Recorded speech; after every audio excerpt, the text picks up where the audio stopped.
বন্ধু, ওরে তো আজকে পাইছি। ও তো আমাদেরকে সব জায়গায় কালার করে বন্ধু। ওকে আজকে মেরে ফেলবো। মাইরা সবকিছু নিয়ে যাম। হ্যাঁ ঠিক আছে বন্ধু, চল বন্ধু। কিরে বন্ধু, তোরা কই গেছিলি? ও আমাকে সুন্দর এক জায়গায় নিয়ে গেছে। চল আমিও যাই। হ্যাঁ চল।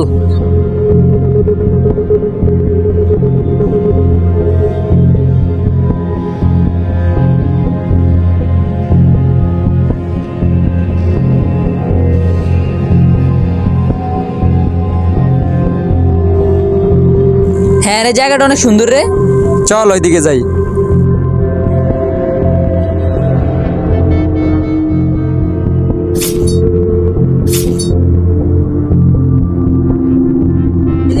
নে বন্ধু, তোর সাথে একটু কোলাকুলি করি।